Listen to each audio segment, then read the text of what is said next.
My name is Kirsten Gerdes. I'm a PhD candidate at Claremont Graduate University. I'm actually in the Women's Studies and Religion program with an emphasis in philosophy of religion. That's 15 seconds, right? All right.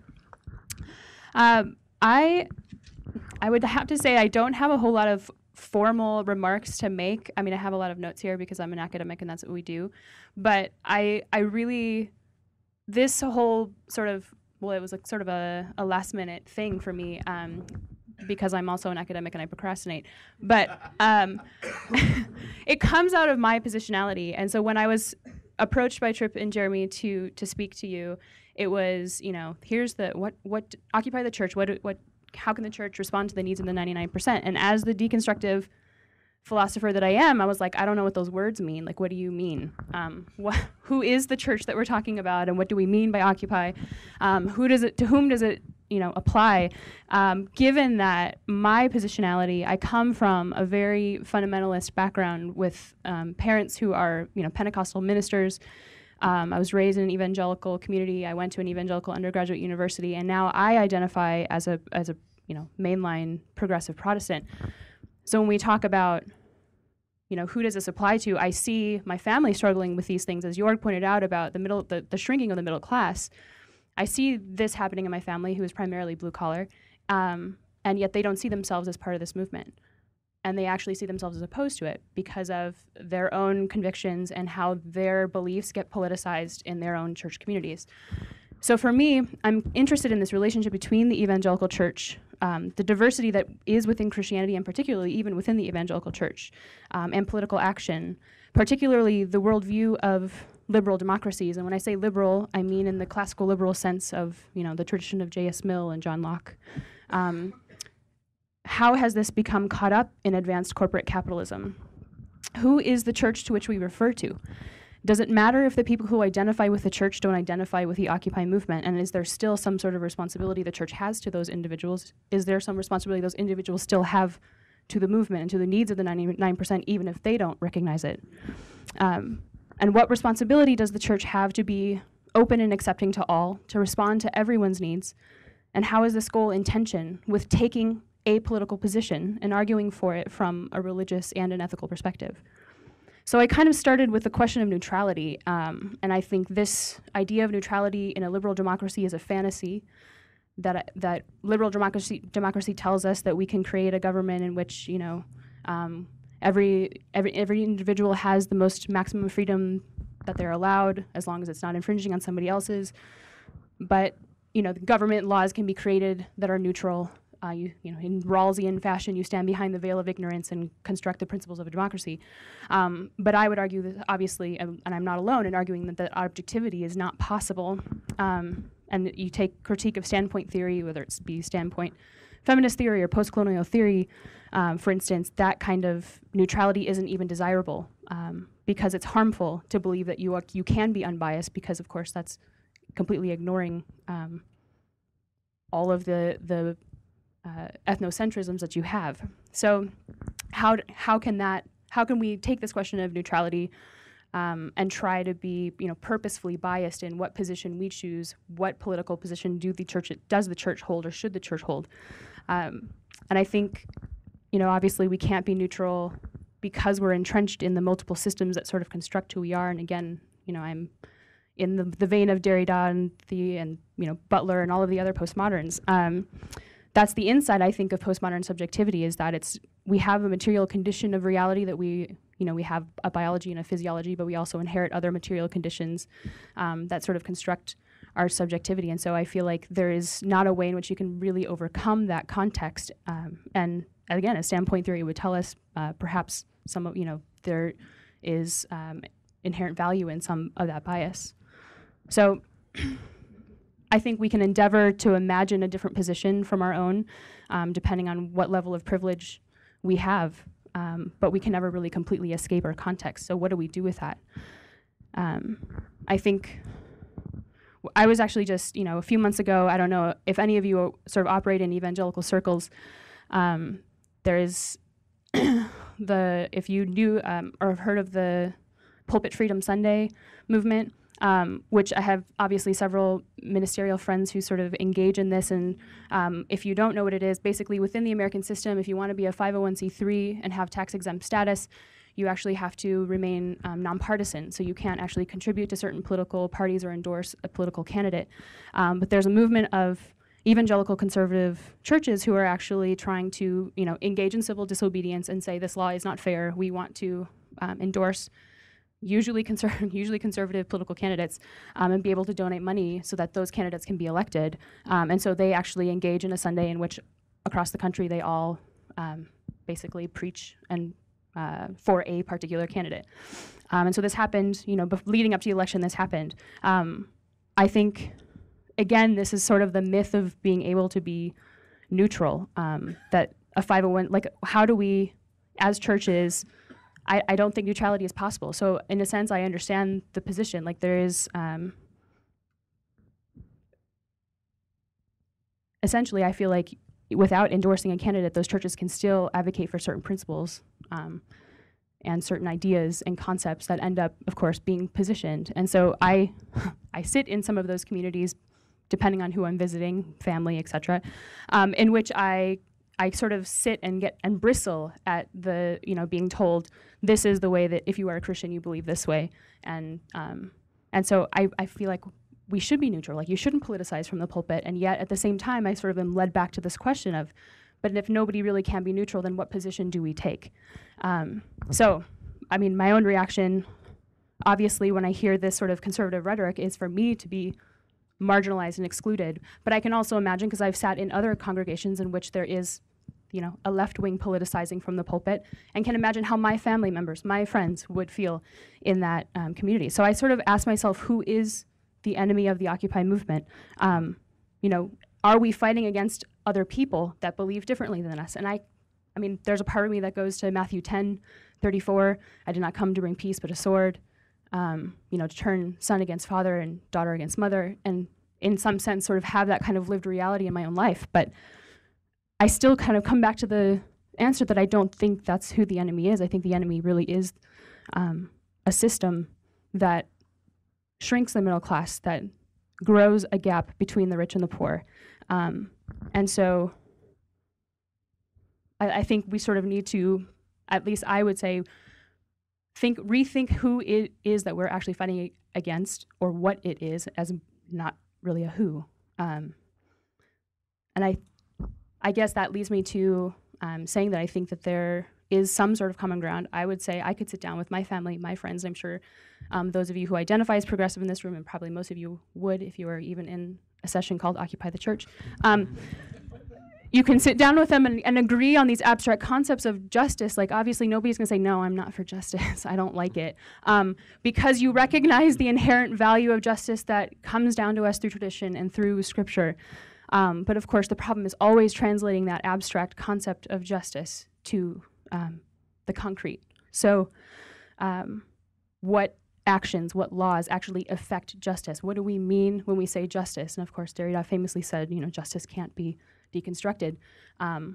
But what do we do with that, So if the enemy that we can identify is actually the growing poverty, the socioeconomic and political inequality that is part and parcel to the economic system at play, where does that leave us? And I sort of turn to Herbert Marcuse, in his assessment of advanced capitalism. And he basically argues that people, particularly the proletariat, see themselves as extensions of the product. So what happens is basically through their widespread consumption of the products that they're producing, they become part of that product and get reinvested into that system.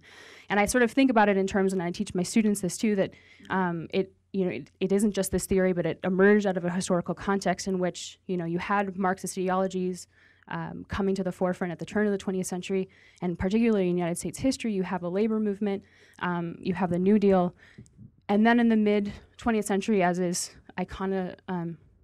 made iconic through shows like the Mad Men, you have an advertising industry that sort of steps up to push a consumerism. And so Marx's argument, radically simplified, is that advanced capitalism sort of reformulates and reabsorbs the opposing forces and makes everyone into a consumer.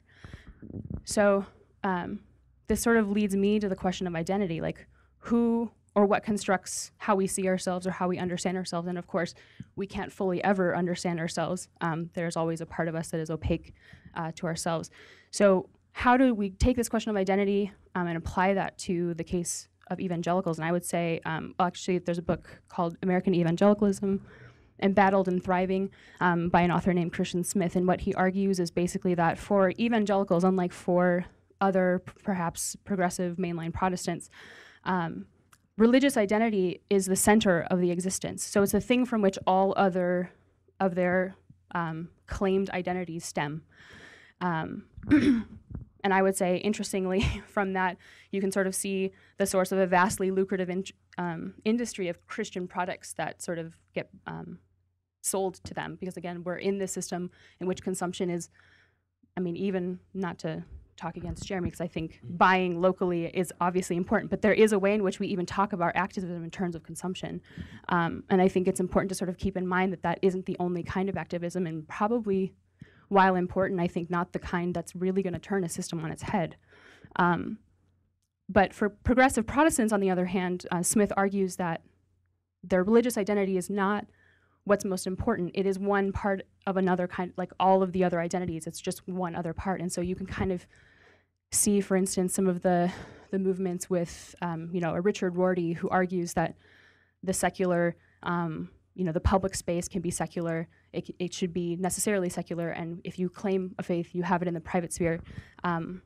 So you have, on the one hand, conservative evangelicals for whom, all of their politics is wrapped up in their faith identity, and it is derived from that. And I had to answer multiple questions leading up to this election, like, how can you be a Christian and vote for someone who's pro-choice?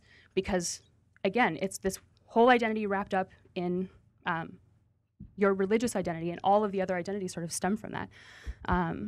So on the other hand, you have, progressive mainline Protestants who, arguably try to secularize them, or, keep the sacred and the secular separate, which I would say is not really possible. I mean, that split between the sacred and the profane is a highly contested split. So I recognize, of course, there are other categories. I would say, obviously there are progressive evangelicals. I think Sojourners, the group really fits into that, and there are others. But I guess my question is, how do we address this idea about how one's religious identity should inform one's political identity? And I think for so long, we've this push for neutrality, and it is a fiction. It can't happen. So then what do we do if we are going to say, yes, we claim this religious identity, and this religious identity is going to inform our politics, particularly given that it creates this tension between other people who are necessarily, they claim for themselves to be faithful followers and believers in Christ. So what do we do with that tension when all of us are claiming faithful tradition, faithful following, and yet we don't agree? And that's, I'm sort of, left with that. I think we really need to wrestle necessarily with that inherent tension of wanting to maintain a diverse, multiple community. And of course, being process-influenced multiplicity is obviously really important. But one that doesn't necessarily shy away from taking a stand on those essential issues. And I think that's something that, if I have, gleaned anything from my effort to wrestle with this presentation even, and that's sort of what I've come to, is that I can't argue against politicizing from the pulpit if I'm going to say that my religious identity is going to inform my political identity. Issues that we've talked about of economic disparity in this economy that we have, like, rests on systems of usury that for thousands of years have been considered immoral by people like Aristotle, and 1,000 years later Aquinas. And yet we now are within this system that basically rests on people making money on other people's money, which, again, was considered immoral. And then justified by a rhetoric of personal responsibility.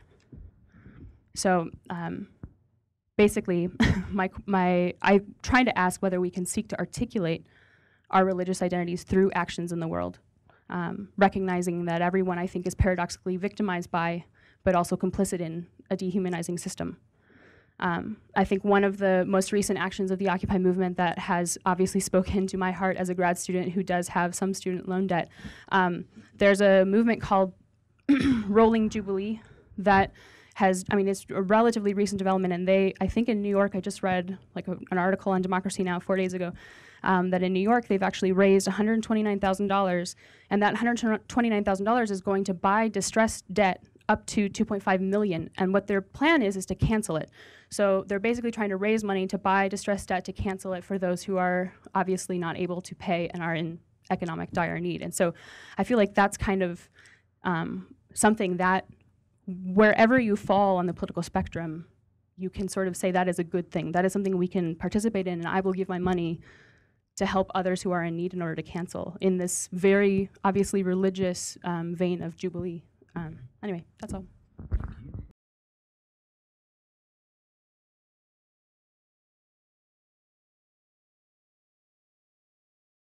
Honestly, I think for me, and I have to say, like, my family have been, even if they don't understand, they have been supportive. And so we have debates, and they are necessarily heated. And I think one of the things I realized through this last election, that some people grow up in families that aren't political. Like, they have political persuasions, like, you know, they're Republican, they're Democrat, they're whatever, but they're like, you know, you believe that, we might argue, but we can leave it. My family is so heavily invested in it. It is because of this idea of the core identity being a religious one, that I don't know what it is to be in a family for which it's not just you voted for this person, but it's your salvation is actually in danger if you vote for this person or this policy. So it isn't just a political debate, it turns into a theological one. So I think for me, it's recognizing that none of us has a market on truth, because it isn't something you can possess.